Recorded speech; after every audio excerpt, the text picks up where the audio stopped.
Jumpa kembali kelas luar biasa, social class. Menjadi yang terhebat, yang terbaik itu perlu amazing dan incredible people. Tapi jangan lupa, kalian buka channel Titi Nuraini dan subscribe dan bunyikan loncengnya.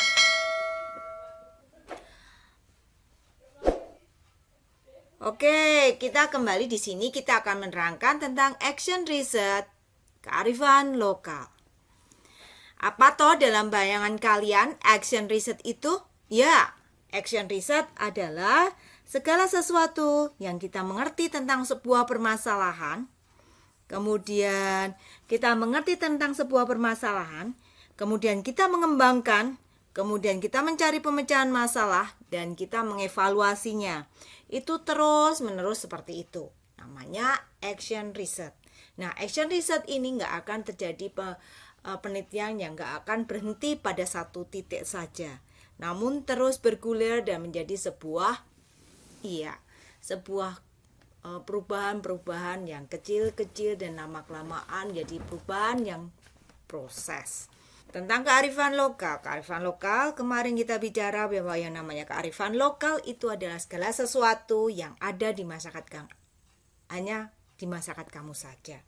Kemudian kalian temukan, tentukan kepercayaan dan teknologi yang digunakan dalam kearifan lokal tersebut. Itu di proyek pertama kalian. Setelah itu, kamu ngapain ya? Kemudian kalian buat laporan. Tapi sebelum membuat laporan, buat proposal individu. Setelah itu, tuliskan data dan kemudian buat laporan. Finalnya, jadilah sebuah proyek. Nah, kita bicara tentang, dan saat ini kita akan bicara tentang kearifan lokal di Kabupaten Klaten, yaitu Yokowiyu sebagai salah satu roda pemberdayaan masyarakat Jatino. Yokowiyu dalam sebuah budaya lokalnya, Yokowiyu dilaksanakan di bulan Sapar dan itu adalah sebar apem. Dan itu dilakukan pada hari Jumat dan dibawa pertama kali oleh Ki Ageng Kripik. Bentuk pemberdayaan masyarakat Jatinom, ada sosialisasi perayaan Yokowiyu sehingga menarik wisatawan. Yang kedua, sosialisasi pembuatan apem dengan cara yang mudah. Kemudian yang ketiga, sosialisasi kebudayaan-kebudayaan masyarakat Jatinom. Dan yang keempat adalah sosialisasi kuliner masyarakat Jatinom. Itu salah satu contohnya. Kemudian inovasi tersebut akan memberdayakan masyarakat. Maka contohnya adalah inovasi pembuatan apem dengan mudah. Yang kedua, inovasi tentang kebudayaannya.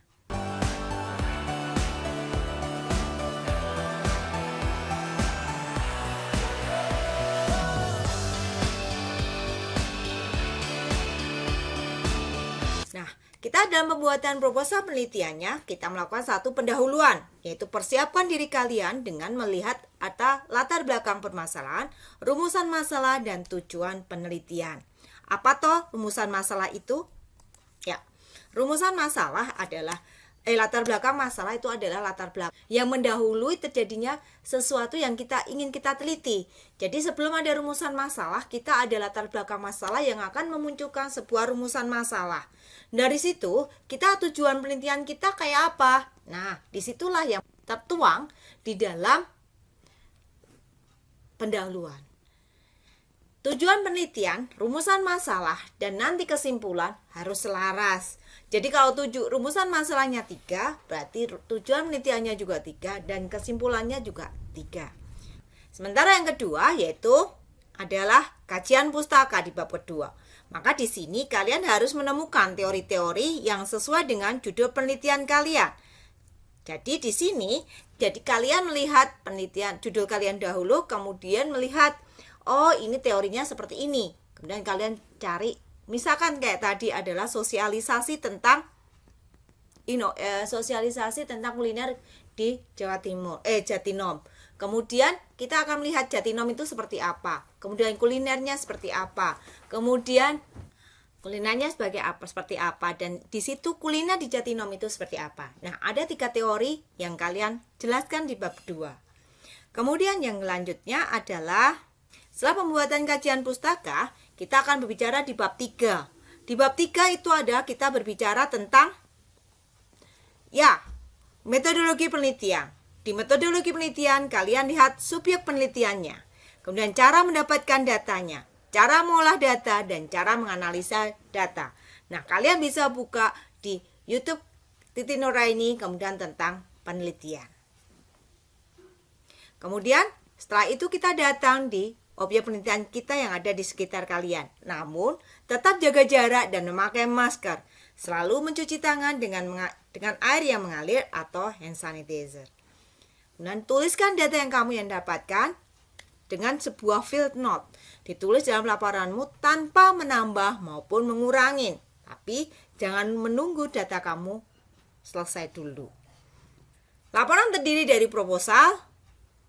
Kemudian setelah kita selesai membuat field note, kita mendapatkan sebuah data, maka saatnya lah setelah kita membuat data, kita masukkan data, kita mengolah data, saatnya lah kita adalah membuat laporan penelitian. Kemudian laporan penelitian. Di laporan pemberdayaan masyarakat ada 2. Yang terdiri adalah dari proposal tadi bab 1 sampai bab 3, dilanjutkan dengan bab 4. Dari hasil pembahasan, kemudian dan penutup.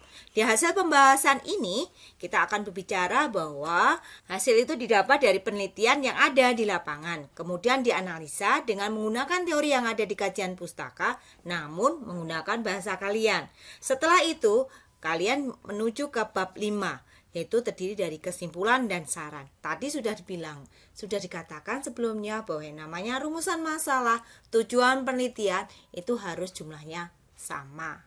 Nah, itu kalau sudah jadi, maka jadilah sebuah laporan pemberdayaan masyarakat dalam sebuah karya tulis ilmiah. What you can do dalam menghadapi penyebaran corona. 1.